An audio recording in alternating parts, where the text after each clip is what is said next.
So yun guys, welcome back to our YouTube channel. At sa video na to, anong gagawin natin? Magbumukbang. Mukbang daw kami ngayon guys ng Gamit mag-chopstick. magmukbang daw kami ng chopstick, sabi ni Nicole. Hindi. Gamit ang chopsticks. Maggamit ang chopstick, anong gagawin natin? Kakain ito. Kakain ng ano yan? Mga donuts. Grabe talaga to si Nicole. Pag kailan pa May quick. Quick, kailan ako walang ngipin, tsaka pa magmukbang. Sige lang. Sige lang. Sige, magbukbang kami guys gamit itong chopstick. Pero baka matapon to lahat. Wala akong makain nito eh. O sige, ano ba yung mumukbangan natin? Ito quick. O sige, ito unahin natin yung quick guys. Yan, pahirapan to ah. Quick. Yan, quick. Parang mahirap tong kunin ah. Ganito na lang ang gawin ko.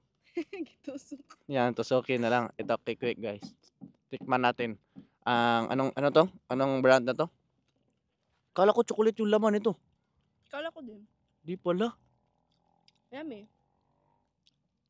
Wala akong ngipin eh. Yummy. Hindi ako satisfied kasi masarap siya. Pero ang buong pag-akala ko, alam mo na ito, chocolate ang sa loob. Masarap kaya. Pero iba pag bungal ka, kaya wag ka talaga magpabunot ng ngipin. Siyempre mo, wala naman akong Alam mo bakit? ano. Mawawalan ka ng sarap kumain pag wala kang ngipin. Ako naman. Tusok na lang to. Ano ba? Ang galing ko no.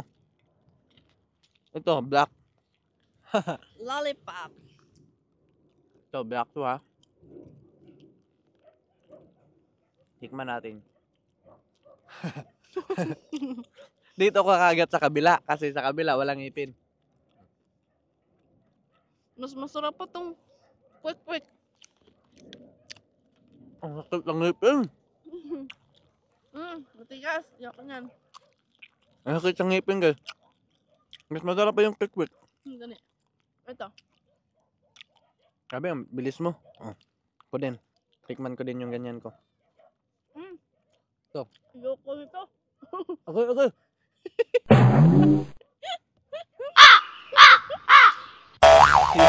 Ayoko nito. Hirap kainin kasi sa bungal. Maanong sa bungal eh. Mapika siya sa bungal. Mahiwa. Pero masarap siya.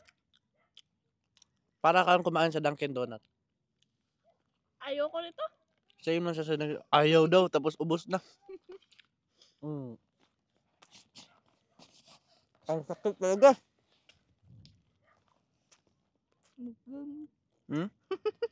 Ha? Ang palaman bumurog. Sabi ni Nicole guys, yung palaman para daw plema. Hindi yung plema. Ito yung pinakamalapit. Yung malalaking chocolate, tikman natin. Ito muna. Ito muna. Yan, unahin mo. Ito sa akin, unahin ko. Wow, napakalaki guys, oh. Oh. Smile ka daw. Oh, pang thumbnail natin.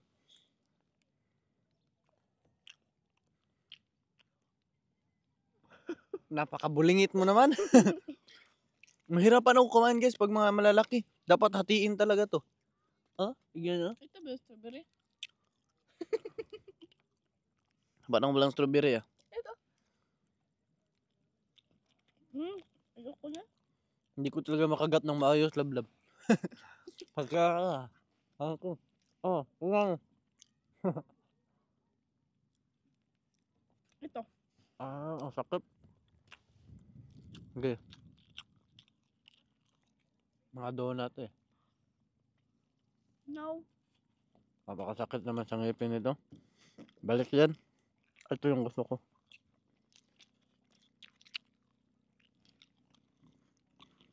Yun yung sa akin oh.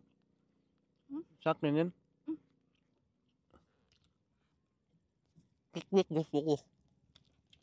Ako ba?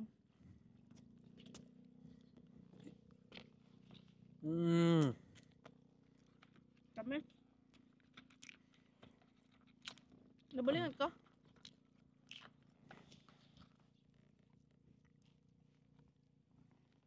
Ayaw ako na lang. Tanggalan ko. Tanggalin ko nga. Kala. Hindi na matatanggal. Dami pa. Dami pa. Wag na.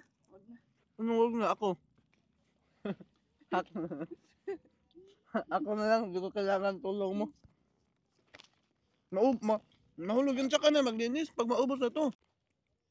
Saan? Ulan ako, ito na lang sa akin. Sige na yan. Quick. Sakay na to quick. Oh. Lab. Mm-mm. Dahil, ikaw, anong natutunan mo dahil palagi na tayo nanonood ng Bible study? Oh, sa palagi nating panonood, ano yung natutunan mo? Kasi, mahirap kasi intindihin or basahin yung Biblia eh. Nakalimutan ko. Wait lang. Sige. Mahirap intindihin, basahin yung Bible. Kailangan talaga merong taga-interpret, merong taga-saysay. Kasi yung kadugtong is nasa kabilang page. No? Ikaw, alala mo na. Dahil lagi na kami nanonood ng Bible study, pinapalapit namin yung namin kay Lord. Kailangan makilala namin si Lord ng masigit pa kasi yun yung kailangan. Yes. Oh, ano natutunan mo sa palagi natin panonood ng Bible study? Ako ba yung ganoon na? Inisip pa daw niya eh. Ako na lang mauna.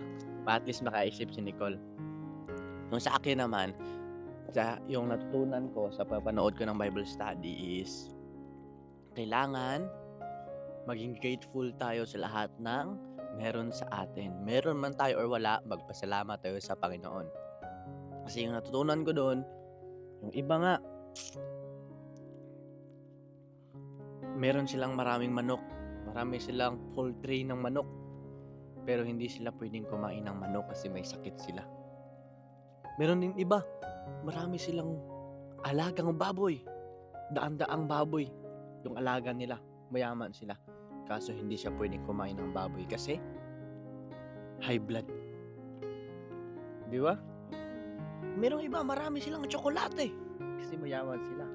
Kaso hindi sila pwede kumain ng tsokolate kasi nga, diabetes. Diabetic, di ba? Meron ako nabasa. Meron din ako napakinggan. Huwag ka daw magreklamo kung anong physical mo, anong hitsura mo, anong nandun nasa iyo, dapat magpasalamat ka daw. Kasi ginawa daw tayo ng hugis ng mukha ng Panginoon. Wangis daw, no? Kawangis ng Panginoon. Sample na lang. Kung wala kang tsinelas, huwag ka daw huwag ka daw yung tutunan ko. Kahit kung wala ka daw tsinelas, wala kang pambiling tsinelas, dapat ka pa rin daw magpasalamat. Kasi, yung iba, mayayaman, meron silang pambiling tsinelas, pero wala naman silang paa. Dami nilang pera, dami nilang sapatos, dami nilang tsinelas, kaso wala silang paa. Tapos tayo, wala tayong pambiling tsinelas, magpasalamat tayo kasi meron tayong paa. Mas mahalaga yung paa kaysa sa tsinelas. Alam mo, kung ano, tinanong nga yun eh, kung bibilhin ba daw yung mata mo, papayag ka ba? Yung ilong, yung bibig, yung isang kidney. Di ba hindi? Kasi nga, mahal yung yung katawan natin. Yan nga, mahal. Yung puso nga, sobrang mahal yan eh. $600,000 na dolyar. Kaya, kailangan ingatan natin ang binigay ng Panginoon sa atin kasi mahal to. Yan yung natutunan kong maging grateful kung anong meron ka. Ikaw? Yung recent lang na narinig ko is yung mahalin natin yung parents natin. Bakit?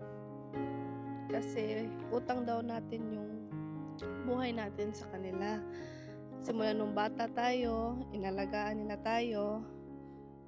And kahit may nagawa silang mali, still mahalin pa rin natin sila kasi nasa Bible yun eh. Ephesians 6:1, children obey your parents in the Lord for this is right. So, mahalin talaga natin yung parents natin kasi nandun yun sa Biblia. And, ayun. Grabe. Nakaka-proud si Nicole guys kasi nagbitaw siya ng Word of God tapos meron pa siyang Bible verse. Wow! Yun yung malapit. Yun yung natutunan mo. Yes. Ako marami akong natutunan pero yung bago natutunan ko lang, yun yung sinabi ko. Yun yung mga tumatak sa akin. Now, I hope guys, mayroon kayong natutunan sa amin. Hindi lang kami basta-basta nagmukbang. Mukbang. Na hindi na ubos. Plan talaga namin guys na mag-Bible study kami, mga kasama, mga group, di ba? Kaso wala na kaming kasama eh. Kami na lang ni Nicole. Kami na lang dalawa ni Nicole eh. Kaya kami na lang dalawa Bible study. Sorry, marami man kami kasama guys. Yung mga kasama namin, meron lang kami kanya-kanyang hinaharap sa buhay. Di ba? Siyempre, kanya-kanya kaming nagsisikap, kanya-kanya kaming lumalaban sa buhay ng patas. Kaya mas okay na din, di ba? Mas okay na din na hindi kami madalas magkasama. Importante, ginagawa namin yung mga dapat gawin. Yung mga goals namin. Di ba? Kasi darating ang panahon, magkakapamilya, di ba? Lahat-lahat. Mas maganda, maging ready. Tsaka na yung enjoy pag okay na. Stable na, no? As of now, magsikap muna. And huwag kayong mag-alala, yung mga kasama namin, andyan pa rin sila. Sadyang busy lang talaga at walang time. Yung iba, nagwo-work na. Yung iba, ginagawa ng iba. Yung iba, nagba-vlog na din. Yan. Pero still, nandito pa rin. Yung iba, nag-aaral, di ba? Kaya, syempre, kayo mga viewers dyan, kilala mo ba sino yung palagi nagko-comment? Nire-replyan mo eh. Yung palagi nagko-comment sa vlog natin. Lutang sinig. Pero palagi nagko-comment sa vlog natin, yung Jeremiah ba yun? Jeremy Anduloy? Oh, Jeremy Anduloy. Nagpapa-shoutout yun eh. Alam pala niya eh. Sino pa yun? Si Sir Michael De Los Santos. Oh, Kuya Michael Dos Santos at si Andy Glick. Palagi yan. Nandyan sa comment. Angel Leon. Ano ba? Angel Leon? Meron pala eh. Kaya sa lahat ng mga viewers ng Chan TV, comment lang kayo. Grabe, konti na lang yung mga nanonood ng vlog natin. Kahit hindi natin sila nakita sa personal, alam natin yung mga pangalan nila, di ba? Kasi palagi sila yung palagi nagko-comment, support, grabe talaga yung support nila sa Chan TV. And hindi man talaga palagi malaki yung views, di ba? Darating naman talaga yung time na liliit yung views, pero still happy kami and grateful kasi nandyan sila, di ba? Yes. Kahit bungal ako, nandyan pa rin kayo, nanonood kayo sa vlog namin, di ba? Kahit palagi lang mukha namin yung nakikita. Laging mukha na namin nakikita nyo. Pero syempre, vlog naman namin to eh. Kaya alam nga naman mukha ng kapitbahay, di ba? Oo nga. Alam nga naman mukha ng kapitbahay, pakita natin. Di ba? Pero shoutout kami kina Tita Marilyn, Tito Jo, and Lolo Tony, and Sir Carlos. And Kuya Michael De Los Santos, and Sir Roland Ganiban. And syempre, shoutout din kami kina Sir Joey and Sir Jose. Yan, shoutout sa lahat ng viewers ng Chan TV. Kung bago pa lang kayo napadpad sa aming YouTube channel, don't forget to click like, comment, and share. And syempre, click nyo din yung subscribe and click nyo notification bell para always kayong updated sa lahat ng videos na upload natin. So, yun lang mga kabungal. So, yun lang guys. Thank you for watching. See you sa next episode.